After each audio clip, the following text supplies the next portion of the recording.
Wari tabinavani haiduna changbirakpasingbu Manipuri Wari Tunggolna taramna okjari. Mayam wari taraga khak thokpikiganu. Channel asibu subscribe, like amadi support tawbiramu. Daw fattaba haibasidi maikhugumna nappi adubu thadokfam khanglabadi thadokkiba yai haibaduni. Ngasigi wari asidi dasa leibasing adu migi imungda ushin tawraga thaijanbagi matangda asengba thokpa warini. Wari pabada soikrabasu mayamna ngakpiyo. Hauzik wari asi haujaraklage. Miyoiba haibasi afaba tawba kaya ama leirabasu fattaba tawbasu kongai amani. Mitna kitang faina yenglakpagi nungshide haibadi yai adubu midubu fattana tawge haibasidi aina yadaba thabak amani. Adubu aikhoi masengi marakta adumuk nungshi chanana layu haibasidi awaba thabak amadi oigani. Maramdi amana yaningdaba thabak amana adum tawrakpa haibasidi masana tabani. Maram mayamasi laibanani miyoibana potsem nungshemgi lambisida lakhibasu. Chakhatle hairiba matamsidasu sigumba potsem tawba lai thajanbana chingba fatraba thabaksingsidi leppa leitri.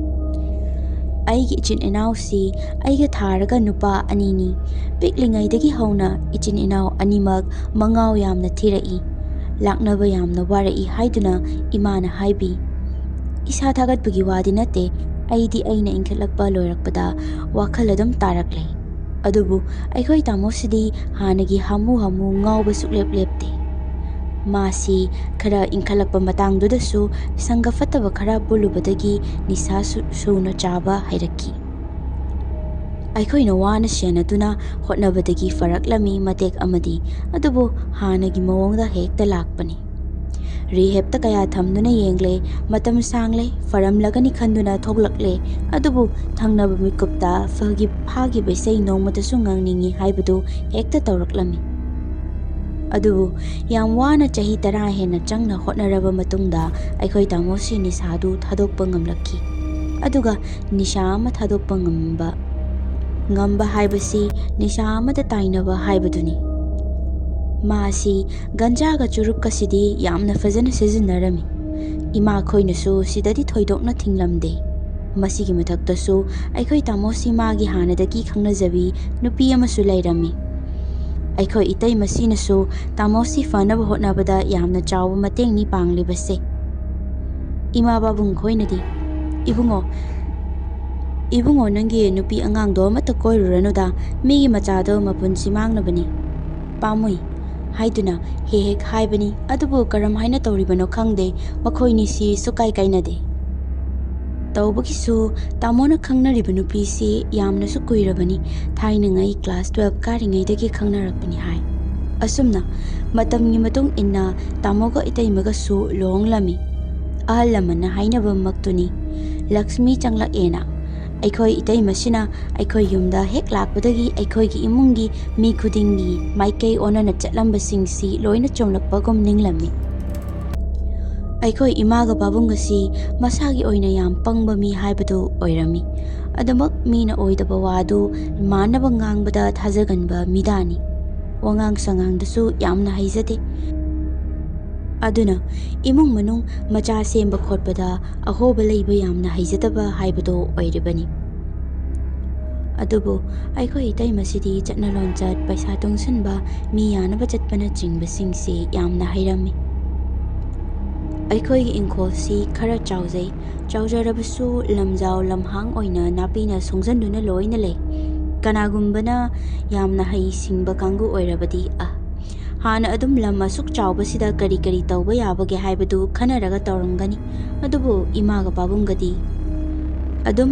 khola oina thadoklaga thamami nongmatasu yengsilude aduga ingkhol patadu fawba hanna yengdabi adum thadoktuna thambani adubu itai masina nongma babungda baba aikhoi yum mamangda leiriba lamsingse aikhoi ki oidoiro hanglami masida babana mani bema asigi haino pambi ama leirise asidagi asibodi aikhoi oidoni lamsina har yaudaba phara lauba lam oibasidane tawfom khangdadana dum thamlebani hairakki babung na si hek hairakpaga aina Pabong kari karino khara semjansi ingkhose aina napi khara phanbasinadi oiba yaroi hairammi. Masida pabongna karibu semdawrige adumak thamu nangonda chiklakpro hairakki. Itaimana pabongda baba yaroye sumaina asuk chawkhraba ingkhose khomjan tasandana thamba haise khoigi mangjabani mamal leibada ingkhol sana hainaribani pamuida aidi asumai thambadi hairakki. Aisu itaimagi mateng pangsanba oina adune itaima mine ingkholdabu senabada thabak ama oinaribani aikoina kholada thadoklaga thamme hairami. Itaimanasu yengbadasu phajade lunandaba haida oyeba. Premchandra hojik paisa chilasu wagida oirasu sambana ma khasi fajana sengdoklaga aikoi ama ichau chauna leiribu hairakki. Aisu hoi aduna pharani itaima hairami. Pabungdi ha khangdreda ijasa aikhoidi ahal oire noina phani khanbudu taw ipagidi iyade yai napu haktaktagi sumaina sum leiraklabani ingkholse hairakki. Aina ho adunane kai ama leirisinane sum henjelaklise mana lamse sum khopjelakpada aikhoigi sumang yodore hairam. Pabungna hai mina takhraga fajade ko hairakki. Itaimana Premchandra kanano kai haide hanglakki. Masida aina noktuna as aikoi khura kuber sinida kana oironi hairami. Aina khura kuber hairibasi pabung hek pokminaba machin manaw natte adum aikhoina leiminarakpadagi khura kaubagi wani. Makhoigi imungsidi hongkalakpani hanadagi leirakpa natte ngasi ngarang hongkalakpabudi natte aikhoi tamonaga piktru piklingai aiga poktringaida honglakpani. Makhoi imungsi ahanba lakpadadi yam warami adubu kamai tawbano khangde nongmagi sum nungai khalakpani. Suba nombusu yamna kanbani. Makhoigi machanupi ama khaktani pokliba. Yamna lunasu tawbani aduga sembasu yamna fajana sembani. Hojikti thabaka tawdana leire machanupidu. Makhoi imungsi hotnaba kali sel tungjanba kali fai haijabagi wani mabuk yamna fatte migi mateng pangningde kalak yamna chawi. Khura kuber sina kalak chawbagi changsi min anauba thabak sel thokadababu oiro thoidababu oiro amata hauba yaroi masu maduga chap manana horakani. Mana khwaidagi kalak libasi aiko ingkhol sini. Isagi ingkhol sida karigumbi ama tawba yaroi sumang thoaga khura kuber sina yengaga leidoribani aduga asoiba thiraga wangangnaba ngaibasina magi mathau oirami. Mana khwaidagi hena nungaidribasi aikoi imungina biba ani poklaga makhoigina ningola makhak oiba asini. Laikai yimi khudingdasu masigi wasidani mana sandoktuna aikhoibu fatan ohalibasi. Deva karma atho khudimakkini mana laikai gi ahal khudingi aigidi ningol si mathandaga oire. Thangnaba mi singsina ingkhol matek ama leirisi karambadagi khopjandoida tawraga lei. Moigidi bibasu anini adugisu mathakta lamsu fanayam pak sanglibani. Masidaisida pendadana adum khopjili haiduna hekta santoklamba. Miyoiba haise paudu yaunaraklabanina hekta aikoi imungdasu yawraklibani. Makhatana itaima aikoi anina ingkholsi kamai tawdana samkatsige haibasigi wafam pumba khanaba loiraba tungda thabak oina onthoklasi haina wa tanarami. Itaimana Premchandra ngaikone atai lairi khwai lauridi ingkholsi mafam jaga sima aikhoigini haido tangtana olaga chaigumba yungduna thamnabado amta leitribo haina hangraklami. Aina itaima adudi leiramoida asigi pungdon pambi horibase asigi paring simadi aikhoigi adum oidoini adum khangnaraga thambanida chaigadi yungdeda hairami. Itaimana ibungo adudi yaroini migidi bilamatiga haidana lengba yadanaba makhong ama semaga thamnarini asi hana tawsi hairakki. Aisu hoi adunadi pharani ado ingkhol pataga mok puthoknadana snauna lam ondradi yaroi tawrise hairami. Ho warasuwana tangtabi ama thamobana pai. Puk fatabagi wadi natte aduisu lamsi sumai thambasidi nungaite isagi ipo cheksindabaga chapmane haina itaimana hairakki. Ingkol patadudi pabung khoina khangni moida hangdradi yaroi aduna thabak adu loiraga thabak si haurasi hairam asumna ingkol patadu pabung khoida aina puthokpir o haina hanglami pabungna ilai laina aidi madubu kadaida thamkrabano khangdene hi mamangda namana hangakibani mangonda amukta hango hairaktuna imada amuk hanglami imana amuk imabu khoida patadu lay hairaki aina kaino ima aikhoi ingkol patadu imabu khoida lay hairisibo haina haibani masida imana hey thabak chenabagi yadadana thamkibani yare moidagi koklauraga yabadubu hairaki asumna ingkol patadu aina imabu khoidagi lauruduna pabungga tawraga aikhoigi ingkoldu mapa ama khangdoknaba tawrami asumna aikhoi pabungga aigana ingkol manaksida changduna wala ngangnaduna khara leibasidadi khura kubersi leiba yadraba mali thokloktuna aikhoina tawriduda wari watai khara sajanaraki aduga nongalagadi magisu aminama kauraga lamgasi ondana bilamatinu pillar machama haige tawramani foot mari mukni chauna henjanduna haige tawramni bisi pillar du aikhoi romda masida aisu changsanduna khura sidi aikhoi romda yam henjandro sidi foot mari mukki changni ne haibani masida khura kuberna sini ni bungo kaino nang haridubo sibongni ne aigi lamse nang thajadraga aigi ingkol patasida yengo haiduna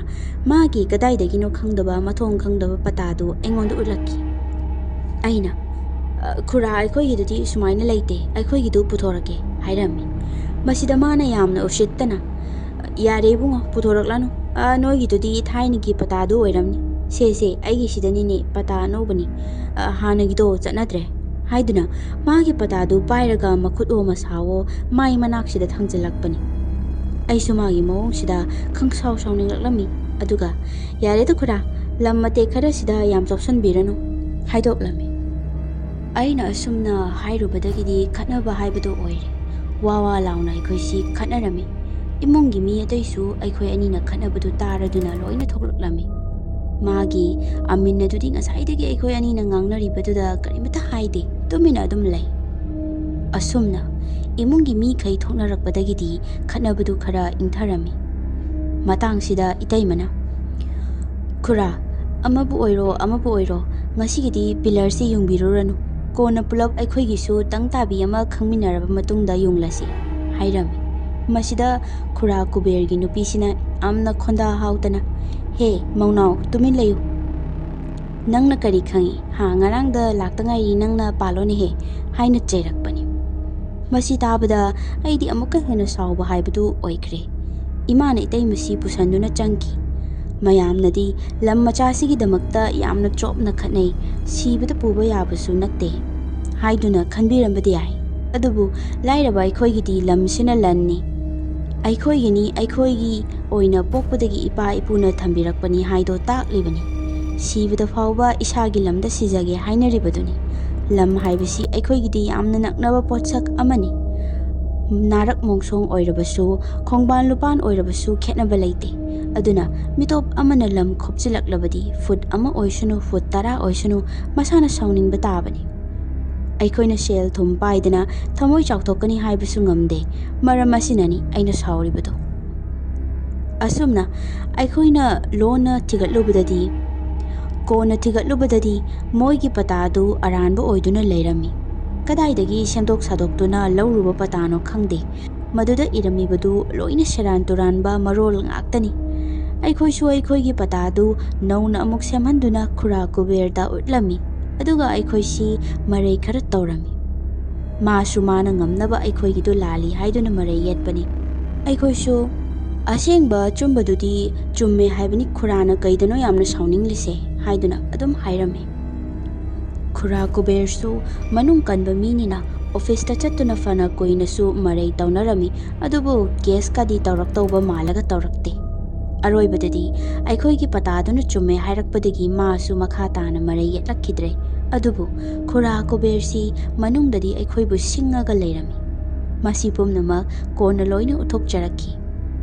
tawriba thaudau mayamdada pabungsu wakhal tajaraktuna ꯑꯁ ꯑꯩꯗꯤ ꯅꯍꯥꯟꯈꯩ ꯈꯪꯗꯦ ꯅꯣꯏ ꯈꯨꯔꯥ ꯀꯨꯕꯦꯔꯁꯤꯗꯤ ꯃꯑꯣꯡ ꯑꯃ ꯑꯣꯏꯔꯝꯃꯦꯍꯦ꯫ ꯃꯥꯕꯨ ꯍꯧꯗꯣꯔꯛꯄꯗꯒꯤ ꯂꯩꯃꯤꯟꯅꯔꯛꯂꯒ ꯑꯗꯨꯃꯥꯏꯅ ꯃꯕꯨꯛ ꯐꯠꯂꯝꯃꯣꯏ ꯍꯥꯏꯗꯨꯗꯤ ꯊꯥꯖꯔꯨꯗꯕꯅꯤ ꯍꯥꯏꯔꯛꯈꯤ꯫ ꯏꯃꯥꯅꯁꯨ ꯏꯆꯥꯈꯩꯅ ꯇꯧꯁꯦ ꯍꯥꯏꯔꯛꯏꯁꯦ ꯌꯥꯝ ꯐꯔꯕꯅꯤ, ꯏꯪꯈꯣꯜꯒꯁꯦ ꯐꯖꯅ ꯑꯃꯠꯇ ꯁꯦꯝꯖꯤꯜꯂꯒꯅꯦ ꯒ꯭ꯌꯥꯟ ꯇꯥꯅ ꯂꯩꯔꯁꯤ ꯍꯥꯏꯔꯝꯃꯤ꯫ ꯑꯁꯨꯝ ꯇꯧꯅ ꯑꯩꯈꯣꯏꯒꯤ ꯏꯪꯈꯣꯜ ꯃꯄꯥꯗꯨꯗ ꯑꯩꯈꯣꯏꯁꯨ ꯕꯦꯂꯥꯃꯇꯤꯅ ꯄꯤꯂꯔ ꯃꯆꯥ ꯑꯃ ꯍꯩꯔꯝꯃꯤ, ꯑꯗꯨꯒ ꯅꯥꯄꯤ ꯁꯣꯡꯖꯜꯂꯤꯕ ꯃꯌꯥꯝꯒꯗꯨ ꯂꯣꯏꯅ ꯀꯣꯛꯊꯣꯛꯇꯨꯅ ꯃꯁꯥ ꯅꯥꯟꯅ ꯋꯥꯅ ꯁꯝꯕꯜ ꯁꯥꯡꯅ ꯈꯥꯖꯤꯟꯗꯨꯅ ꯊꯅꯝꯃꯤ꯫ ꯃꯁꯤꯒꯤ ꯃꯇꯨꯡꯗꯒꯤꯗꯤ ꯈꯨꯔꯥ ꯀꯨꯕꯦꯔ ꯍꯣꯏꯒ ꯑꯩꯈꯣꯏꯒꯒꯤ ꯃꯔꯤꯁꯤ ꯄꯨꯡꯇꯠ ꯇꯠꯅꯕ ꯍꯥꯏꯕꯗꯨ ꯑꯣꯏꯔꯦ꯫ ꯃꯥꯗ ꯅꯠꯇꯅ ꯃꯆꯥꯅꯨꯄꯤꯗꯨ ꯐꯥꯎꯕ ꯑꯩꯈꯣꯏꯅ ꯀꯧꯕꯗ ꯈꯨꯃꯛꯇ꯭ꯔꯦ꯫ ꯃꯈꯣꯏ ꯏꯃꯨꯡꯗ ꯐꯠꯇꯕꯒꯤ ಚಾꯡꯁꯤꯁꯨ ꯑꯩꯈꯣꯏꯅ ꯅꯥꯄꯤ ꯐꯖꯅ ꯀꯣꯛꯊꯣꯛꯂꯒ ꯅꯥꯟꯅ ꯊꯝꯂꯕ ꯏꯪꯈꯣꯜꯗꯨꯗ ꯐꯠꯇꯕ ꯄꯣꯊꯤ ꯄꯣꯠꯀꯨꯝ ꯀꯌꯥꯝ ꯑꯃ ꯍꯩꯖꯤꯟꯗꯨꯅ ꯂꯝ ꯃꯇꯦꯛ ꯑꯃꯗꯗꯤ ꯃꯣꯏꯒꯤ ꯐꯠꯇꯕ ꯍꯩꯗꯣꯛꯐꯝ ꯑꯣꯏꯔꯝꯕꯅꯤ꯫ ꯍꯦꯛ ꯁꯦꯟꯅꯍꯧꯗꯕꯗ ꯃꯁꯤꯅꯤ ꯑꯣꯏꯔꯤꯕ ꯐꯤꯕꯝꯁꯦ꯫ ꯑꯗꯨꯅ ꯏꯁꯥꯒꯤ ꯌꯨꯝ ꯑꯣꯏꯖꯔꯕꯁꯨ ꯐꯠꯇꯕ ꯃꯤꯒ ꯌꯨꯝꯊꯪꯅꯔꯕꯅꯤꯅ ꯃꯣꯏꯗ ꯁꯦꯟꯅꯕꯗ ꯊꯕꯛ ꯑꯃ ꯑꯣꯏꯔꯝꯃꯤ꯫ ꯐꯠꯇꯕ ꯍꯨꯟꯗꯣꯛꯂꯝꯕꯒꯤꯁꯨ ꯑꯃꯨꯛ ꯈꯠꯅꯔꯝꯃꯤ꯫ ꯑꯩꯅꯤ ꯈꯨꯔꯥꯅ ꯌꯥꯝꯅ ꯅꯨꯡꯁꯤꯗ꯭ꯔꯤꯕꯁꯦ꯫ ꯃꯤꯒꯤ ꯅꯥꯟꯅ ꯁꯦꯡꯗꯣꯛꯂꯒ ꯊꯝꯂꯕ ꯏꯪꯈꯣꯜꯗꯨꯗ ꯁꯝꯕꯜ ꯋꯥꯡꯃꯗ ꯄꯣꯠ ꯐꯠꯇꯕ ꯂꯪꯊꯣꯛꯂꯤꯕꯁꯤꯁꯨ ꯀꯣꯛ ꯑꯃꯅꯤ꯫ ꯃꯔꯝ ꯑꯁꯤꯅ ꯑꯩꯁꯨ ꯋꯥꯗꯨ ꯈꯣꯟ ꯀꯟꯅ ꯑꯗꯨꯝ ꯍꯥꯏꯕꯅꯤ꯫ ꯑꯗꯨꯗꯒꯤ ꯈꯠꯅꯔꯛꯄꯅꯤ꯫ ꯃꯈꯣꯏꯁꯨ ꯃꯈꯣꯏꯅ ꯍꯨꯟꯗꯣꯛꯄ ꯅꯠꯇꯦ ꯍꯥꯏꯗꯨꯅ ꯃꯔꯩ ꯑꯗꯨꯝ ꯇꯧꯔꯝꯃꯤ꯫ ꯏꯃꯥ ꯄꯥꯕꯨꯡꯗꯤ ꯈꯠꯅꯕ ꯇꯜꯂꯤ, ꯃꯥꯟꯅꯔꯨꯅꯨ ꯍꯥꯏꯕꯒꯤ ꯋꯥꯈꯜꯗ ꯑꯗꯨꯃꯛ ꯂꯩ꯫ ꯑꯗꯨꯕꯨ ꯈꯨꯔꯥꯈꯣꯏ ꯏꯃꯨꯡꯅ ꯌꯦꯛꯂꯤꯕꯁꯤ ꯋꯥ ꯈꯔ ꯉꯥꯡꯕ ꯏꯇꯩꯃꯒ ꯑꯩꯒꯗꯅꯤ꯫ ꯅꯣꯡꯃ ꯑꯌꯨꯛ ꯑꯃ ꯑꯩꯈꯣꯏ ꯏꯇꯩꯃꯁꯤ ꯗꯨꯛ ꯊꯥꯕꯒꯤ ꯄꯨꯈ꯭ꯔꯤꯗ ꯏꯁꯤꯡ ꯁꯣꯛꯄ ꯆꯠꯈꯤꯕꯅꯤ꯫ ꯑꯗꯨꯒ ꯉꯥꯏꯍꯥꯛ ꯂꯩꯔꯒ ꯇꯥꯃꯣꯅ, "ꯄꯨꯔꯅꯤꯃꯥ, ꯅꯪꯕꯨ ꯀꯗꯥꯏꯗ ꯂꯩꯒꯦ? ꯑꯩꯒꯤ ꯐꯨꯔꯤꯠ ꯑꯉꯥꯡꯕꯗꯨ ꯀꯥꯏꯗ ꯊꯝꯈ꯭ꯔꯒꯦ? ꯑꯃꯨꯛꯇ ꯄꯤꯔꯨ ꯂꯥꯎ" ꯍꯥꯏꯅ ꯃꯊꯟꯇ ꯃꯅꯨꯡꯁꯤꯗ ꯄꯪꯂꯥꯎꯗ ꯂꯥꯎꯗꯨꯅ ꯂꯩꯔꯝꯕꯅꯤ꯫ ꯑꯩꯅ, "ꯇꯥꯃꯣ ꯀꯩꯗꯧꯔꯒꯦ? ꯏꯇꯩꯃꯗꯤ ꯗꯨꯛ ꯊꯥꯔꯝꯈꯤꯅꯤ" ꯍꯥꯏꯕꯅꯤ꯫ ꯃꯁꯤꯗ ꯇꯥꯃꯣꯅ, "ꯃꯥꯕꯨ ꯉꯁꯥꯏꯗꯒꯤ ꯊꯥꯕ ꯂꯣꯏꯗ꯭ꯔꯤꯕꯣ ꯍꯥꯏꯁꯦ? ꯀꯨꯏꯃꯟꯈ꯭ꯔꯦꯗ, ꯑꯩꯅ ꯏꯔꯨꯖꯔꯤꯉꯩꯗꯒꯤꯅꯤ ꯊꯥꯗꯣꯏ ꯇꯧꯍꯧꯔꯕꯅꯤ" ꯍꯥꯏꯔꯝꯃꯤ꯫ ꯑꯗꯨꯒ ꯄꯔꯞ ꯄꯔꯞ ꯃꯄꯥꯟꯗ ꯊꯣꯛꯇꯨꯅ ꯏꯇꯩꯃꯕꯨ ꯀꯣꯏꯀꯧ ꯀꯧꯔꯝꯃꯤ꯫ ꯀꯧꯕꯗꯣ ꯇꯥꯃꯜꯂꯛꯇꯕꯗꯒꯤ ꯑꯩꯈꯣꯏꯁꯤ ꯈꯔ ꯑꯃꯨꯛ ꯄꯥꯈꯠꯅꯔꯝꯃꯤ꯫ ꯑꯩꯅ,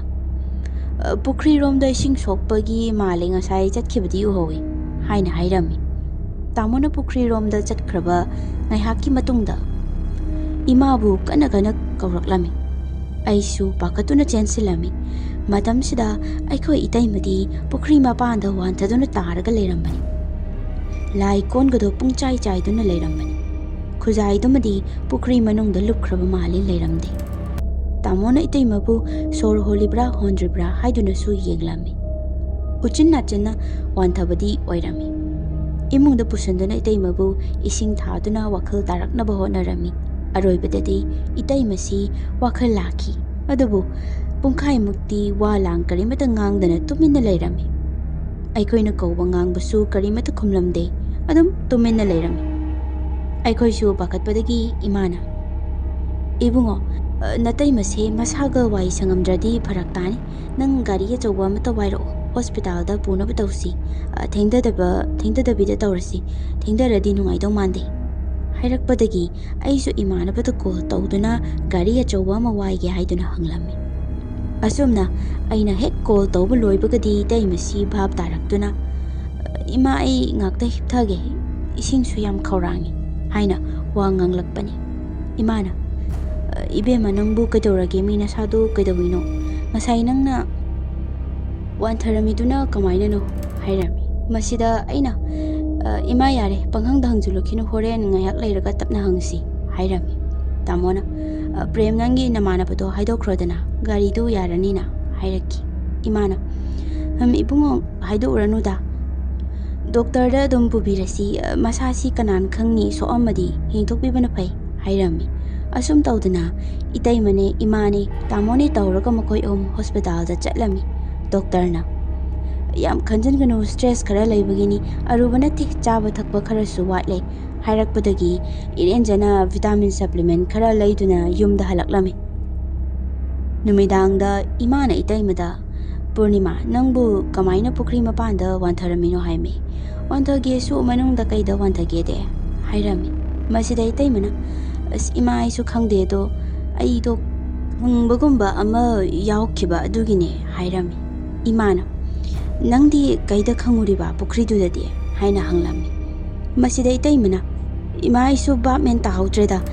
ꯄꯨꯈ꯭ꯔꯤꯗ ꯏꯁꯤꯡ ꯁꯣꯛꯀꯦꯅ ꯀꯨꯝꯗꯕꯗ ꯆꯔꯨꯅ ꯁꯥꯕ ꯂꯥꯏꯙꯤꯔ ꯃꯤꯇꯝꯂ ꯈꯪꯗꯦ ꯃꯁꯨꯝꯁꯨ ꯄꯥꯜꯂꯤ ꯃꯆꯥ ꯑꯃ ꯇꯧꯊꯣꯔꯛꯏꯅꯦ ꯑꯗꯣ ꯑꯩꯁꯨ ꯀꯤꯐꯝꯗꯤ ꯊꯣꯛꯇꯕꯅꯦ ꯑꯗꯨꯏꯁꯨ ꯑꯗꯨꯝ ꯀꯤꯈ꯭ꯔꯦ ꯑꯗꯨꯒ ꯄꯔꯞ ꯆꯦꯟꯈꯠꯂꯛꯄꯗꯗꯤ ꯚꯥꯞ ꯑꯣꯏꯗ꯭ꯔꯦ ꯂꯦꯛꯊꯔ ꯃꯥꯜꯂꯦ ꯍꯥꯏꯔꯛꯈꯤ꯫ ꯏꯃꯥꯅ ꯍꯔꯦ ꯐꯔꯕꯅꯤ ꯅꯪꯅ ꯀꯥꯈꯠꯂꯒ ꯋꯥꯟꯊꯔꯝꯃꯤꯗꯣ ꯅꯠꯇ꯭ꯔꯗꯤ ꯍꯥꯏꯗꯦ ꯅꯥꯇꯩ ꯆꯥꯔꯝꯃꯣꯏ ꯑꯗꯣ ꯏꯕꯦꯝꯃ ꯂꯥꯏꯙꯤ ꯍꯥꯏꯁꯦ ꯅꯪ ꯆꯨꯝꯃꯦꯀꯣ ꯐꯖꯅ ꯎꯔꯛꯏꯀꯣ ꯍꯥꯏꯅ ꯏꯇꯩꯃꯗ ꯍꯪꯂꯝꯃꯤ꯫ ꯃꯁꯤꯗ ꯏꯇꯩꯃꯅ ꯆꯨꯝꯃꯦ ꯏꯃꯥ ꯑꯗꯨ ꯎꯕꯩꯅꯤ ꯑꯩꯅ ꯋꯥꯟꯊꯈ꯭ꯔꯤꯗꯣ ꯍꯥꯏꯔꯛꯈꯤ꯫ ꯏꯃꯥꯁꯨ ꯈꯤꯇꯪꯗꯤ ꯆꯤꯡꯅꯔꯕꯅꯤ꯫ ꯃꯇꯝꯗꯨꯗꯗꯤ ꯑꯩꯗꯤ ꯑꯩꯒꯤ ꯀꯥꯗ ꯂꯩꯔꯤꯕꯅꯤ꯫ ꯏꯃꯥꯁꯤ ꯄꯔꯞ ꯑꯩꯒꯤ ꯀꯥꯗ ꯆꯪꯁꯤꯜꯂꯛꯇꯨꯅ ꯏꯕꯨꯡꯉꯣ ꯅꯌꯥꯝꯕꯗꯨ ꯀꯥꯏꯗ ꯆꯠꯈ꯭ꯔꯦ ꯏꯃꯥꯒ ꯑꯩꯈꯣꯏ ꯑꯍꯨꯝ ꯇꯧꯔꯒ ꯄꯨꯈ꯭ꯔꯤꯗ ꯑꯃꯨꯛꯇ ꯆꯠꯂꯨꯁꯤ ꯂꯥꯛꯑꯣ ꯅꯄꯥꯗꯤ ꯉꯥꯡꯅ ꯁꯛꯅ ꯌꯥꯍꯧꯗꯦ ꯍꯥꯏꯗꯨꯅ ꯃꯆꯤꯟꯗ ꯉꯥꯡꯗꯨꯅ ꯆꯪꯂꯛꯈꯤ꯫ ꯑꯩꯁꯨ ꯏꯃꯥ ꯀꯩꯗꯧꯔꯒꯦ ꯃꯤ ꯀꯔꯤ ꯑꯃꯨꯛ ꯇꯧꯅꯔꯒꯦ ꯕꯕꯥꯒ ꯈꯠꯅꯩꯔꯣ ꯍꯥꯏꯔꯝꯃꯤ꯫ ꯏꯃꯥꯅ ꯍꯣ ꯅꯠꯇꯦ ꯅꯌꯥꯝꯕꯗꯨꯕꯨ ꯀꯥꯏꯗ ꯂꯩꯒꯦꯅꯦ ꯑꯁꯤꯗ ꯄꯨꯈ꯭ꯔꯤꯗ ꯑꯃꯨꯛꯇ ꯆꯠꯂꯨꯁꯤ ꯂꯥꯛꯑꯣ ꯀꯩꯅꯣꯝꯃ ꯇꯥꯕ꯭ꯔꯥ ꯌꯦꯡꯒꯦ ꯍꯥꯏꯔꯛꯏ꯫ ꯑꯩꯅ ꯍꯣꯏꯕ ꯑꯗꯣ ꯇꯥꯃꯣꯗꯤ ꯃꯄꯥꯟꯗ ꯂꯩꯔꯝꯅꯤ ꯑꯗꯣ ꯋꯥꯗꯣ ꯀꯩꯅꯣꯗꯤ ꯍꯥꯏꯔꯛꯄ ꯌꯥꯏꯗꯅ ꯍꯥꯏꯔꯝꯃꯤ꯫ ꯑꯁꯨꯝꯅ ꯑꯩꯅ ꯍꯥꯏꯕꯒ ꯏꯃꯥꯒ ꯑꯩꯒꯁꯤ ꯇꯥꯃꯣꯕꯨ ꯀꯧꯗꯨꯅ ꯁꯨꯃꯥꯡꯗ ꯊꯣꯛꯂꯛꯂꯝꯃꯤ ꯑꯗꯨꯒ ꯄꯨꯈ꯭ꯔꯤ ꯇꯝꯅ ꯂꯥꯛꯂꯝꯃꯤ꯫ ꯏꯃꯥꯅ ꯂꯝꯕꯤ ꯆꯠꯅ ꯑꯩꯅꯅꯦ ꯆꯤꯡꯅꯕꯁꯤ ꯀꯨꯏꯔꯕꯅꯤ ꯅꯈꯨꯔꯥ ꯀꯨꯕꯦꯔꯁꯤ ꯃꯕꯨꯛ ꯑꯃ ꯏꯆꯨꯝ ꯆꯨꯝꯗꯦ ꯏꯆꯥꯁꯥ ꯍꯟꯗꯛ ꯈꯔ ꯉꯥꯡꯅ ꯁꯛꯅ ꯇꯧꯕꯁꯤꯗꯅꯦ ꯃꯥ ꯑꯩꯈꯣꯏꯗ ꯌꯥꯝꯅ ꯅꯨꯡꯉꯥꯏꯇ꯭ꯔ ꯃꯥꯜꯂꯦ ꯉꯁꯥꯏ ꯄꯨꯔꯅꯤꯃꯥꯅ ꯋꯥꯟꯊꯔꯤꯗꯨꯁꯨ ꯂꯥꯏꯙꯤ ꯑꯃ ꯎꯏꯌꯦꯌꯦ ꯍꯥꯏꯔꯛꯄꯅꯤ꯫ ꯑꯁꯨꯝꯅ ꯑꯩꯈꯣꯏ ꯑꯍꯨꯝꯁꯤ ꯄꯨꯈ꯭ꯔꯤ ꯃꯄꯥꯟꯗꯨꯗ ꯂꯥꯛꯂꯝꯃꯤ꯫ ꯇꯥꯃꯣꯅ ꯇꯣꯔꯆ ꯂꯥꯏꯠꯁꯤꯁꯨ ꯑꯃꯗꯒꯤ ꯍꯦꯟꯅ ꯄꯨꯔꯛꯇꯦꯅꯦꯍꯦ ꯅꯣꯏꯁꯨ ꯄꯣꯠ ꯊꯤꯕ ꯂꯥꯛꯑꯒ ꯍꯧꯅꯔꯤꯕ꯭ꯔꯣ ꯍꯥꯏꯔꯛꯈꯤ꯫ ꯑꯩꯁꯨ ꯍꯣꯏꯅꯦ ꯑꯗꯨꯅꯦ ꯇꯨꯝꯃꯤꯉꯩꯗ ꯈꯪꯍꯧꯗꯣꯔꯛꯂꯒ ꯍꯥꯏꯔꯝꯃꯤ꯫ ꯑꯗꯨꯒ ꯑꯩꯈꯣꯏ ꯑꯍꯨꯝꯁꯤ ꯇꯣꯔꯆ ꯂꯥꯏꯠ ꯃꯆꯥꯗꯨ ꯄꯨꯈ꯭ꯔꯤ ꯃꯄꯥꯟ ꯑꯀꯣꯏꯕꯗꯨꯗ ꯀꯥꯞꯇꯨꯅ ꯌꯦꯡꯂꯝꯃꯤ ꯐꯅ ꯀꯨꯏꯅꯗꯤ ꯐꯪꯗꯦ꯫ ꯑꯗꯨꯒ ꯇꯥꯃꯣꯅ ꯏꯃꯥꯁꯤꯗ ꯀꯩꯅꯣꯝꯃ ꯂꯩꯔꯦ ꯍꯥꯏꯗꯨꯅ ꯊꯣꯡꯒꯥꯗꯨꯗ ꯂꯦꯞꯂꯒ ꯂꯥꯎꯔꯛꯄꯅꯤ꯫ ꯑꯩꯈꯣꯏꯁꯨ ꯊꯣꯡꯒꯥꯗꯨꯗ ꯀꯨꯝꯊꯗꯨꯅ ꯌꯦꯡꯉꯤ ꯑꯗꯨꯒꯗꯤ ꯁꯝꯗꯧꯅꯁꯨ ꯇꯧꯕ ꯂꯪ ꯑꯃꯨꯕꯗꯧꯅꯁꯨ ꯇꯧꯕ ꯑꯃꯨꯕ ꯃꯔꯤ ꯇꯥꯎꯕ ꯑꯃ ꯎꯔꯛꯄꯅꯤ꯫ ꯏꯃꯥꯅ ꯆꯩ ꯑꯃ ꯄꯤꯔꯛꯇꯨꯅ ꯆꯩꯗꯨꯅ ꯑꯃꯨꯕꯗꯨ ꯀꯣꯠꯇꯨꯅ ꯆꯤꯡꯖꯜꯂꯝꯃꯤ꯫ ꯃꯨꯟꯅ ꯌꯦꯡꯂꯕ ꯇꯨꯡꯗꯗꯤ ꯄꯣꯠꯁꯛ ꯑꯗꯨ ꯂꯥꯏꯙꯤ ꯑꯣꯏꯔꯝꯃꯤ꯫ ꯂꯥꯏꯙꯤꯗꯨ ꯆꯔꯨꯅ ꯁꯥꯕꯃꯛꯇꯤ ꯅꯠꯇꯦ ꯐꯤꯅ ꯁꯥꯕꯅꯤ꯫ ꯂꯥꯏꯙꯤꯒꯤ ꯃꯃꯤꯠꯇꯨꯅ ꯀꯨꯗꯥꯝ ꯑꯃꯨꯕ ꯃꯆꯥ ꯑꯅꯤꯈꯛ ꯄꯥꯜꯂꯤ ꯑꯗꯨꯒ ꯃꯆꯤꯟꯕꯥꯟꯗꯨꯅ ꯂꯪ ꯑꯉꯥꯡꯕꯅ ꯐꯣꯠꯇꯨꯅ ꯁꯦꯝꯕꯅꯤ꯫ ꯇꯥꯃꯣꯅ ꯀꯩꯅꯣꯍꯦ ꯁꯤꯗꯤ ꯀꯥꯏꯗꯒꯤ ꯂꯥꯏꯙꯤꯅꯣ ꯀꯔꯝꯕ ꯃꯊꯣꯡ ꯍꯨꯛꯇꯕ ꯑꯉꯥꯡꯅ ꯁꯥꯟꯅꯔꯒ ꯃꯤꯒꯤ ꯄꯨꯈ꯭ꯔꯤꯁꯤꯗ ꯂꯪꯁꯤꯜꯂꯛꯂꯤꯅꯣ ꯍꯥꯏꯔꯛꯂꯝꯃꯤ꯫ ꯏꯃꯥꯅ ꯇꯨꯃꯤꯟ ꯂꯩꯌꯨ ꯏꯕꯣꯆꯧꯕ ꯀꯗꯥꯏꯗꯒꯤ ꯑꯉꯥꯡꯅ ꯂꯪꯁꯤꯟꯗꯣꯏꯅꯣ ꯁꯨꯛ ꯋꯥꯡꯈ꯭ꯔꯕ ꯁꯝꯕꯜꯁꯤ ꯊꯑꯣꯏꯀꯤ ꯂꯥꯟꯅꯕ ꯂꯪꯕ ꯇꯥꯔꯤꯅꯦ ꯍꯥꯏꯔꯝꯃꯤ꯫ ꯑꯩꯅ ꯏꯃꯥ ꯑꯗꯨ ꯍꯧꯖꯤꯛꯁꯦ ꯀꯩꯗꯧꯁꯤ ꯍꯥꯏꯅꯣ ꯁꯤ ꯂꯥꯏꯙꯤꯁꯦ ꯌꯦꯡꯉ ꯂꯩꯔꯁꯤ ꯍꯥꯏꯔꯣ ꯍꯥꯏꯔꯝꯃꯤ꯫ ꯏꯃꯥꯅ ꯀꯦꯔꯣꯁꯤꯟꯗꯨ ꯃꯃꯥꯡ ꯀꯥꯒꯤ ꯃꯤꯡꯖꯦꯜ ꯎꯄꯨ ꯃꯃꯥꯡꯗꯨꯗ ꯂꯩꯍꯧꯕꯅꯤ ꯅꯣꯏ ꯑꯝꯇ ꯂꯧꯔꯨꯆꯣ ꯍꯥꯏꯔꯛꯏ꯫ ꯇꯥꯃꯣꯅ ꯃꯩ ꯊꯥꯁꯤ ꯍꯥꯏꯔꯣ ꯑꯩ ꯂꯧꯔꯨꯔꯒꯦ ꯍꯥꯏꯗꯨꯅ ꯀꯦꯔꯣꯁꯤꯟꯗꯨ ꯂꯧꯕ ꯆꯠꯈꯤ꯫ ꯑꯩꯅ ꯏꯃꯥꯗ ꯒ꯭ꯌꯥꯟ ꯑꯃ ꯃꯝꯃꯦ ꯇꯧꯔꯤꯁꯦ ꯇꯨꯝꯕ ꯍꯧꯗꯣꯛꯄꯤꯔꯒ ꯁꯤꯒꯤ ꯂꯥꯏꯙꯤꯁꯦ ꯈꯨꯔꯥ ꯀꯨꯕꯦꯔꯅ ꯁꯦꯝꯖꯤꯜꯂꯛꯄꯅꯤ ꯑꯗꯨꯒ ꯏꯇꯩꯃ ꯉꯁꯥꯏ ꯋꯥꯟꯊꯔꯤꯗꯨ ꯁꯤ ꯂꯥꯏꯙꯤꯁꯤ ꯊꯦꯡꯅꯕꯩꯅꯤ ꯍꯥꯏꯅꯤ ꯅꯠꯇ꯭ꯔꯣ ꯏꯃꯥ ꯍꯥꯏꯅ ꯍꯪꯂꯝꯃꯤ꯫ ꯏꯃꯥꯅ ꯍꯩ ꯏꯕꯨꯡꯉꯣ ꯅꯀꯣꯛꯇꯣ ꯅꯦꯝꯃꯟꯈ꯭ꯔꯦ ꯉꯁꯥꯏꯗꯒꯤ ꯇꯧꯔꯤ ꯃꯌꯥꯝꯁꯦ ꯑꯗꯨꯅꯤ ꯚꯥꯞꯇꯣ ꯈꯔ ꯍꯧꯖꯤꯛ ꯇꯥꯔꯣ ꯉꯁꯥꯏꯅ ꯉꯟꯅ ꯂꯥꯛꯄ ꯌꯥꯔꯦ ꯑꯗꯨꯝ ꯄꯦꯇ꯭ꯔꯣꯡ ꯉꯥꯡꯂꯒ ꯂꯩ ꯅꯪ ꯑꯃ ꯅꯨꯄꯤꯔ ꯅꯨꯄꯥꯔꯁꯨ ꯈꯪꯗꯦ ꯍꯥꯏꯗꯨꯅ ꯑꯩꯉꯣꯟꯗ ꯚꯥꯞ ꯇꯥꯗꯦ ꯍꯥꯏꯗꯨꯅ ꯆꯩꯔꯝꯃꯤ꯫ ꯆꯩꯔꯛ ꯑꯁꯤꯗ ꯇꯥꯃꯣꯁꯨ ꯀꯦꯔꯣꯁꯤꯟ ꯄꯦꯄꯥ ꯑꯗꯨ ꯄꯥꯏꯗꯨꯅ ꯂꯥꯛꯂꯝꯃꯤ ꯑꯗꯨꯒ ꯏꯃꯥꯗ ꯁꯤꯟꯅꯔꯝꯃꯤ꯫ ꯏꯃꯥꯅ ꯂꯥꯏꯙꯤ ꯑꯗꯨꯗ ꯀꯦꯔꯣꯁꯤꯟꯗꯨ ꯍꯩꯖꯤꯟꯗꯨꯅ ꯂꯥꯏꯙꯤꯗꯨ ꯃꯩ ꯊꯥꯔꯝꯃꯤ꯫ ꯑꯁꯣꯝꯗꯅ ꯀꯝꯗꯧꯔꯤ ꯌꯥꯝ ꯊꯥꯖꯗꯕ ꯃꯑꯣꯡꯗ ꯌꯨꯝꯗ ꯏꯇꯩꯃꯁꯤ ꯃꯕꯨꯛ ꯂꯦꯡꯕ ꯊꯤꯟꯕ ꯇꯧꯔꯦ ꯃꯁꯥ ꯌꯥꯝ ꯅꯨꯡꯉꯥꯏꯇ꯭ꯔꯦ ꯍꯥꯏꯗꯨꯅ ꯇꯧꯔꯒ ꯂꯩꯔꯝꯕꯅꯤ꯫ ꯅꯨꯃꯤꯗꯥꯡꯗꯨꯗ ꯗꯣꯛꯇꯔ ꯃꯅꯥꯛꯇ ꯆꯠꯄꯁꯨ ꯍꯦꯛ ꯐꯔꯛꯇ ꯀꯌꯥꯗꯤ ꯋꯥꯅ ꯏꯃꯥꯅ ꯂꯥꯛꯅꯈ꯭ꯔꯦ꯫ ꯑꯩꯈꯣꯏ ꯏꯇꯩꯃꯁꯤ ꯃꯁꯥ ꯂꯨꯝꯕꯁꯨ ꯅꯠꯇ꯭ꯔꯦ ꯀꯔꯤ ꯃꯔꯝꯒꯤ ꯅꯥꯔꯤꯕꯅꯣ ꯍꯥꯏꯗꯨꯁꯨ ꯈꯪꯂꯝꯗꯦ꯫ ꯑꯁꯨꯝꯅ ꯅꯨꯃꯤꯗꯥꯡ ꯑꯗꯨꯗ ꯑꯩꯈꯣꯏꯅ ꯂꯥꯏꯙꯤ ꯑꯗꯨ ꯃꯩ ꯍꯦꯛ ꯊꯥꯔꯨꯕꯗꯒꯤꯗꯤ ꯏꯇꯩꯃꯁꯤ ꯃꯁꯥ ꯅꯣꯡꯃꯒꯤ ꯉꯝꯂꯛꯂꯝꯗꯦ꯫ ꯌꯥꯝ ꯏꯀꯥꯏ ꯍꯪꯒꯣꯏꯅ ꯍꯥꯏꯔꯕꯗꯁꯨ ꯏꯇꯩꯃꯒ ꯇꯥꯃꯣꯒꯁꯤ ꯗꯣꯛꯇꯔꯗ ꯌꯥꯝꯅ ꯇꯣꯏꯅ ꯆꯠꯄꯁꯨ ꯎꯏ꯫ ꯏꯃꯥꯅ ꯍꯪꯕꯗꯗꯤ ꯑꯉꯥꯡ ꯑꯣꯏꯔꯒ ꯄꯪꯀꯥꯏꯗ ꯀꯥꯏꯕꯒꯤꯅꯤ ꯍꯥꯏ ꯇꯥꯃꯣꯅ ꯅꯤꯁꯥ ꯁꯤꯖꯤꯟꯅꯕꯒꯤ ꯊꯣꯛꯄꯕꯨꯗꯤ ꯑꯣꯏꯔꯝꯅꯤ, ꯑꯗꯨꯕꯨ ꯏꯇꯩꯃꯁꯤ ꯍꯥꯟꯅ ꯒ꯭ꯌꯥꯟ ꯑꯗꯨꯛ ꯇꯥꯔꯝꯕꯗꯨ ꯃꯁꯥꯁꯤ ꯁꯧ ꯁꯧ ꯂꯥꯎꯕ, ꯃꯤꯅ ꯀꯧꯕꯗꯨ ꯈꯨꯝꯅꯤꯡꯗꯕ ꯑꯃꯗꯤ ꯃꯁꯥ ꯃꯅꯥ ꯐꯥꯎ ꯍꯥꯠꯇꯕꯤ ꯐꯥꯔꯒ ꯑꯗꯨꯝ ꯂꯩꯔꯝꯕꯁꯤ ꯑꯁꯨꯝ ꯃꯇꯣꯏꯅꯅ ꯊꯦꯡꯅꯩ꯫ ꯏꯃꯥꯅꯁꯨ ꯐꯅꯌꯥꯝ ꯍꯥꯏꯔꯤ ꯍꯥꯏꯕꯅꯤ, ꯑꯗꯨꯕꯨ ꯍꯣꯏ ꯗ ꯃꯍꯥꯏ ꯀꯔꯤꯃꯇꯗꯤ ꯁꯦꯝꯗꯣꯛꯇꯦ꯫ ꯅꯣꯡꯃꯁꯨ ꯆꯥꯛ ꯆꯥꯒꯦꯅ ꯇꯧꯔꯒ ꯍꯦꯟꯖꯥꯡꯗꯨꯗ ꯇꯤꯜꯍꯧꯒꯤ ꯑꯈꯣꯛꯄ ꯃꯀꯨ ꯍꯨꯟꯗꯣꯛꯇꯧꯕ ꯁꯔꯨꯛꯁꯤꯡꯗꯨ ꯃꯄꯨꯝ ꯃꯄꯨꯝ ꯌꯥꯎꯔꯒ ꯂꯩꯔꯝꯕꯅꯤ꯫ ꯑꯩꯅ ꯏꯇꯩꯃꯕꯨ ꯀꯧꯗꯨꯅ, "ꯏꯇꯩꯃ, ꯇꯤꯜꯍꯧ ꯃꯀꯨ ꯍꯦꯟꯖꯥꯡꯗ ꯌꯥꯎꯔꯝꯃꯤ, ꯄꯥꯕꯨꯡ ꯆꯥꯗ꯭ꯔꯤꯕ ꯅꯠꯇ꯭ꯔꯣ? ꯑꯃꯨꯛꯇ ꯌꯦꯡꯕꯤꯌꯨ" ꯍꯥꯏꯔꯨꯕꯗ ꯋꯥꯗꯤ ꯀꯔꯤꯃꯇ ꯍꯥꯏꯗꯦ, ꯃꯊꯟꯇ ꯑꯉꯥꯎꯕꯤꯗꯧꯅ ꯄꯪꯅꯣꯛꯇ ꯅꯣꯛꯂꯝꯃꯤ꯫ ꯑꯩꯁꯨ ꯇꯟꯗꯨꯅ ꯑꯗꯨꯝ ꯆꯥꯗ꯭ꯔꯦ꯫ ꯃꯔꯛ ꯑꯃꯁꯨ ꯂꯩꯀꯥꯏ ꯃꯤꯁꯤꯡꯁꯤꯅ ꯑꯩꯈꯣꯏ ꯏꯇꯩꯃꯁꯤ ꯎꯕꯗ ꯑꯉꯥꯡꯈꯩꯁꯤ ꯍꯤꯡꯆꯥꯕꯤ ꯆꯪꯉꯦ ꯍꯥꯏꯌꯦꯅ ꯅꯤꯟꯐꯨꯡ ꯑꯗꯨꯝ ꯉꯥꯡꯅꯔꯛꯈꯤ꯫ ꯏꯃꯥꯁꯨ ꯇꯧꯔꯛꯂꯤꯕ ꯊꯧꯗꯣꯛ ꯃꯌꯥꯝ ꯑꯁꯤꯗ ꯅꯨꯡꯉꯥꯏꯔꯛꯇ꯭ꯔꯗꯨꯅ ꯑꯈꯪꯕ ꯑꯃꯗ ꯌꯦꯡꯊꯣꯛꯄꯤꯔꯝꯃꯤ꯫ ꯃꯤꯒꯤ ꯄꯣꯠꯁꯦꯝ ꯌꯥꯎꯕꯗꯒꯤ ꯃꯁꯥꯗ ꯇꯥꯏꯅꯔꯛꯄꯅꯤ, ꯃꯏ ꯀꯟꯕꯒꯤ ꯍꯥꯏꯔꯛꯇꯨꯅ ꯂꯩꯊꯧ ꯇꯤꯟꯊꯧ ꯈꯔ ꯇꯧꯊꯣꯛꯂꯝꯃꯤ꯫ ꯃꯁꯤ ꯇꯧꯕꯗꯒꯤꯗꯤ ꯏꯇꯩꯃꯁꯤ ꯍꯥꯟꯅꯒꯤ ꯃꯑꯣꯡꯗ ꯑꯗꯨꯝ ꯍꯟꯖꯤꯜꯂꯛꯂꯝꯃꯤ꯫ ꯈꯨꯔꯥ ꯀꯨꯕꯦꯔꯁꯨ ꯑꯔꯩꯕ ꯃꯇꯝ ꯂꯩꯕ ꯀꯤꯕꯦꯛꯇ ꯈꯠꯅꯕ ꯍꯧꯗꯣꯏꯇ ꯇꯧꯗꯨꯅ ꯂꯩꯔꯝꯃꯤ꯫ ꯑꯗꯨꯕꯨ ꯑꯩꯈꯣꯏꯅ ꯑꯔꯥꯟꯕ ꯑꯁꯣꯏꯕ ꯊꯕꯛꯇꯤ ꯑꯃꯠꯇ ꯇꯧꯗꯕꯅꯤꯅ ꯍꯦꯟꯖꯟꯅ ꯃꯥꯅ ꯑꯀꯥꯏꯕ ꯇꯧꯔꯛꯄꯗꯤ ꯉꯝꯂꯝꯗꯦ꯫ ꯑꯗꯨꯕꯨ ꯄꯣꯠꯁꯦꯝꯗꯤ ꯑꯔꯣꯏꯕꯗꯅꯤ ꯊꯥꯖꯤꯜꯂꯛꯂꯤꯕ꯫ ꯑꯍꯤꯡꯗ ꯖꯤꯡꯒꯗ ꯅꯨꯡꯖꯦꯡ ꯆꯥꯏꯕꯁꯤꯅꯤ ꯌꯥꯝ ꯇꯣꯏꯅ ꯊꯣꯛꯂꯤꯕꯁꯦ꯫ ꯄꯥꯕꯨꯡꯅ "ꯍꯩ, ꯅꯄꯥ ꯊꯣꯔꯥꯏ ꯃꯆꯥ ꯀꯅꯥꯅꯣ" ꯍꯥꯏꯗꯨꯅ ꯑꯃꯨꯛ ꯂꯥꯎꯕꯗꯗꯤ ꯍꯦꯛꯇꯃꯛ ꯂꯦꯞꯈꯤꯕ, ꯃꯤꯔꯣꯟ ꯈꯪꯕꯗꯧꯅ ꯇꯧꯔꯝꯃꯤ꯫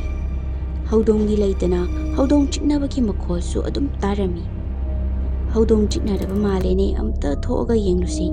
ꯍꯥꯏꯅꯗꯨꯅ ꯍꯦꯛ ꯊꯣꯛꯄꯒ ꯆꯤꯛꯅꯕꯒꯤ ꯃꯈꯣꯜ ꯇꯥꯔꯤꯕ ꯃꯐꯝꯗꯨꯗ ꯇꯣꯔꯆ ꯂꯥꯏꯠ ꯍꯦꯛ ꯀꯥꯞꯂꯨꯕꯗ ꯏꯍꯥꯡ ꯍꯥꯡꯅ ꯑꯗꯨꯝ ꯂꯩꯔꯝꯕꯁꯤ 4 ꯔꯛꯃꯨꯛꯇꯤ ꯁꯨꯔꯦ꯫ ꯃꯌꯥꯝꯁꯤ ꯑꯅꯝꯕꯅ ꯅꯨꯃꯤꯗꯥꯡ ꯑꯃꯗꯤ ꯑꯍꯤꯡꯒꯤ ꯃꯇꯝꯗꯇ ꯊꯣꯛꯏ, ꯅꯠꯇ꯭ꯔꯒ ꯅꯨꯃꯤꯠ ꯆꯞ ꯌꯨꯡꯕ ꯄꯨꯡꯖꯥꯗ ꯇꯧꯔꯛꯏ꯫ ꯂꯥꯏꯒꯤ ꯃꯇꯝꯅꯤ ꯍꯥꯏꯅ ꯑꯍꯜ ꯂꯃꯟꯅ ꯍꯥꯏꯅꯕ ꯃꯇꯝꯈꯩꯗꯨꯗꯅꯤ꯫ ꯇꯧꯅꯤꯡꯕ ꯇꯧꯖꯁꯅꯨ, ꯀꯤꯕꯗꯤ ꯑꯩꯈꯣꯏ ꯀꯤꯔꯔꯣꯏꯅ ꯍꯥꯏꯕꯗꯨꯅꯤ ꯑꯩꯈꯣꯏꯒꯤ ꯏꯃꯨꯡꯅ ꯇꯧꯔꯒ ꯂꯩꯔꯝꯂꯤꯕꯁꯦ꯫ ꯀꯔꯤꯁꯨ ꯅꯥꯆꯣꯡꯂꯝꯗꯦ, ꯑꯗꯨꯕꯨ ꯑꯩꯈꯣꯏꯒꯤ ꯋꯥꯈꯜꯂꯣꯟ ꯑꯁꯤꯕꯨ ꯍꯣꯡꯍꯟꯕ ꯉꯝꯕ ꯊꯧꯗꯣꯛ ꯑꯃꯁꯨ ꯊꯣꯛꯂꯛꯈꯤ꯫ ꯑꯩꯈꯣꯏꯒꯤ ꯁꯅꯥꯊꯣꯏ ꯀꯧꯕ ꯍꯨꯏ ꯑꯃ ꯂꯣꯏꯖꯩ꯫ ꯌꯥꯝꯅ ꯂꯨꯅ ꯇꯧꯏ, ꯏꯃꯨꯡꯒꯤ ꯃꯤꯑꯣꯏ ꯑꯃꯒꯨꯝꯅꯅꯤ ꯊꯝꯂꯤꯕꯁꯦ꯫ ꯆꯥꯛ ꯐꯥꯎꯕ ꯂꯨꯈꯥꯛ ꯄꯤꯖꯕ ꯅꯠꯇꯦ, ꯑꯗꯨꯕꯨ ꯂꯨꯅ ꯇꯧꯕꯒꯤ ꯍꯨꯏꯁꯤ ꯈꯔ ꯀꯦꯊꯣꯛꯄ ꯍꯥꯏꯒꯗ꯭ꯔꯥ, ꯂꯝꯁꯤꯗꯤ ꯑꯁꯨꯛꯀꯤ ꯃꯇꯤꯛ ꯍꯦꯜꯂꯤ꯫ ꯂꯝ ꯍꯦꯜꯂꯤ ꯍꯥꯏꯗꯅ ꯃꯤ ꯆꯤꯛꯇꯅ ꯈꯣꯠꯇꯅ ꯇꯧꯕꯗꯨꯃꯛꯇꯤ ꯅꯠꯇꯦ, ꯑꯗꯣ ꯃꯥꯁꯦ ꯑꯩꯈꯣꯏꯅ ꯄꯤꯛꯂꯤꯉꯩꯗꯒꯤ ꯇꯝꯕꯤꯈꯤꯕꯩꯔꯥꯗꯤ ꯈꯪꯗꯦ, ꯅꯨꯃꯤꯗꯥꯡꯒꯤ ꯆꯥꯛꯁꯦ ꯄꯨꯡ 9 ꯁ꯭ꯋꯥꯏꯗ ꯑꯗꯨꯝ ꯆꯥꯕꯅꯤ꯫ ꯍꯣꯏ, ꯀꯔꯤꯒꯨꯝꯕ ꯀꯥꯟꯗ ꯑꯍꯥꯎꯕ ꯊꯣꯡꯕꯗꯕꯨꯗꯤ ꯉꯟꯅ ꯆꯥꯕ ꯌꯥꯎꯏ, ꯑꯗꯣ ꯑꯇꯩ ꯑꯇꯣꯞꯄ ꯃꯇꯝꯗꯗꯤ ꯄꯨꯡ 9 ꯁ꯭ꯋꯥꯏꯁꯤ ꯅꯠꯇꯅ ꯁꯨꯛꯆꯥ ꯆꯥꯗꯦ꯫ ꯉꯟꯅꯕꯨ ꯍꯦꯛ ꯊꯥꯔꯨꯔꯕ ꯃꯅꯝ ꯅꯝꯂꯒ ꯇꯣꯛꯈ꯭ꯔꯅꯤ, ꯑꯗꯨꯒ ꯃꯥꯒꯤ ꯄꯨꯈꯝ ꯃꯅꯥꯛꯇꯨꯗ ꯃꯥꯅ ꯆꯥꯅꯤꯡꯗ꯭ꯔꯤ ꯐꯥꯎꯕ ꯁꯪꯉꯒ ꯑꯗꯨꯝ ꯂꯩꯗꯧꯔꯤꯕꯅꯤ꯫ ꯃꯁꯥꯁꯤꯁꯨ ꯄꯥꯈꯠ ꯌꯥꯝꯅ ꯆꯥꯎꯕ ꯍꯨꯏ ꯍꯥꯏꯗꯣ ꯑꯣꯏ꯫ ꯃꯥꯒꯤ ꯆꯥꯛꯁꯤꯗ ꯇꯨꯃꯤꯠ ꯐꯥꯎꯕ ꯄꯥꯏꯕ ꯌꯥꯗꯦ꯫ ꯑꯁꯨꯝꯅ ꯑꯩꯈꯣꯏ ꯁꯅꯥꯊꯣꯏꯁꯤ ꯊꯥꯗꯣꯛꯂꯒ ꯊꯝꯕꯅꯤꯅ ꯅꯨꯃꯤꯗꯥꯡ ꯃꯥꯒꯤ ꯆꯥꯛ ꯆꯥꯅꯕ ꯃꯇꯝꯁꯤꯗ ꯑꯗꯨꯝ ꯀꯣꯏꯀꯧ ꯀꯧꯅꯩ꯫ ꯂꯩꯀꯥꯏ ꯌꯥꯝꯅ ꯀꯣꯏꯕꯅꯤꯅ ꯊꯥꯏꯅꯗꯒꯤꯕꯨꯗꯤ ꯅꯨꯡꯗꯥꯡꯗ ꯀꯧꯕꯁꯤ ꯐꯠꯇꯦ ꯍꯥꯏꯕꯁꯤ ꯈꯪꯂꯛꯏ, ꯑꯗꯨꯕꯨ ꯊꯑꯣꯏꯅꯗꯤ ꯀꯔꯤꯁꯨ ꯈꯟꯖꯜꯂꯨꯗꯦ꯫ ꯌꯨꯝꯐꯝ ꯌꯥꯎꯗꯕ ꯋꯥꯊꯤ ꯋꯥꯔꯦꯝꯒꯨꯝꯅ ꯂꯧꯔꯝꯃꯤ꯫ ꯅꯨꯃꯤꯠ ꯑꯗꯨ ꯑꯩꯈꯣꯏꯁꯤ ꯉꯥ ꯊꯣꯡꯕꯅꯤ꯫ ꯏꯃꯥꯅ "ꯑꯩꯈꯣꯏ ꯁꯅꯥꯊꯣꯏꯗꯨꯕꯨ ꯀꯥꯏꯗ ꯆꯠꯈ꯭ꯔꯖꯥꯠꯅꯣ? ꯅꯥꯗꯣꯝꯆꯥ ꯁꯣꯃꯣꯂꯥ ꯍꯣꯏꯒꯤ ꯃꯅꯝ ꯈꯔ ꯅꯨꯡꯁꯤꯍꯧꯕꯅꯤ, ꯍꯦꯟꯖꯥꯡ ꯑꯍꯥꯎꯕ ꯊꯣꯡꯕ ꯃꯥꯜꯂꯤ, ꯑꯗꯨꯗ ꯑꯃꯨꯛ ꯁꯪꯉꯒ ꯂꯩꯔꯝꯃꯅꯤ, ꯂꯥꯎꯈ꯭ꯔꯕ ꯑꯉꯥꯡꯅꯤ" ꯍꯥꯏꯔꯝꯃꯤ꯫ ꯄꯥꯕꯨꯡꯅ "ꯑꯩ ꯀꯧꯔꯨꯒꯦ, ꯃꯥ ꯂꯩꯀꯥꯏ ꯌꯥꯝ ꯀꯣꯏꯅꯤꯡꯕ꯭ꯔꯥꯕꯨ, ꯐꯨꯒꯦ, ꯉꯁꯤꯗꯤ ꯂꯤꯠꯆꯩꯅ ꯁꯥꯟꯗꯒꯦꯕ ꯈꯪꯅꯤ꯫ ꯌꯨꯝ ꯁꯪꯅꯕ ꯄꯨꯔꯛꯂꯒ ꯃꯥꯅ ꯅꯣꯡꯉꯥꯟꯕꯗꯒꯤ ꯅꯨꯃꯤꯠ ꯇꯥꯕ ꯐꯥꯎꯕ ꯂꯩꯀꯥꯏ ꯀꯣꯏ ꯂꯩ ꯌꯥꯕ꯭ꯔꯣ" ꯍꯥꯏꯗꯨꯅ ꯌꯨ ꯉꯥꯎꯔꯤ ꯉꯥꯡꯂꯛꯂꯝꯃꯤ꯫ ꯃꯥꯅꯤ, ꯅꯨꯃꯤꯠꯇꯨ ꯄꯥꯕꯨꯡꯁꯤ ꯃꯃꯥꯟꯅꯕ ꯈꯔ ꯄꯨꯜꯂꯒ ꯌꯨ ꯊꯛꯆꯤꯜꯂꯛꯄꯅꯤ꯫ ꯑꯗꯨꯒꯤ ꯅꯨꯃꯤꯠꯇꯨꯃꯁꯨ ꯏꯃꯥꯁꯤ ꯄꯩꯗꯨꯅ ꯂꯩꯔꯝꯕꯅꯤ꯫ ꯏꯃꯥꯅ "ꯃꯅꯝ ꯃꯍꯥꯁꯤꯒ ꯇꯧꯖ ꯁꯥꯔꯤꯁꯤ ꯌꯦꯡꯉꯨꯅꯦ" ꯍꯥꯏꯗꯨꯅ ꯄꯩꯊꯣꯛꯈꯤ꯫ ꯑꯩꯅ "ꯄꯥꯕꯨꯡ, ꯐꯨꯔꯨꯔꯅꯨꯗ, ꯅꯨꯡꯉꯥꯏꯇꯦ, ꯑꯔꯥꯞꯄ ꯆꯠꯄꯁꯨ ꯅꯠꯇꯦ, ꯑꯩꯈꯣই ꯀꯣꯂꯨꯞꯁꯤ ꯈꯛꯇꯗꯅꯤ ꯃꯥꯅ ꯈꯔ ꯆꯠꯆꯔꯤꯁꯦ" ꯍꯥꯏꯔꯝꯃꯤ꯫ ꯄꯥꯕꯨꯡꯅ "ꯍꯥꯏ, ꯇꯨꯃꯤꯟ ꯂꯩꯌꯨ" ꯍꯥꯏꯔꯝꯗꯨꯅ ꯍꯧꯒꯠꯇꯨꯅ ꯆꯠꯈꯤ꯫ ꯑꯗꯨꯒ ꯃꯄꯥꯟꯁꯤꯗ Sanathoi haiduna urau tharau na kaubani. Imana, amta tho'ucho ngauri fairi huiga do fubada mamai tatpa tare na pase makok chaklabani hairami. Itai masu.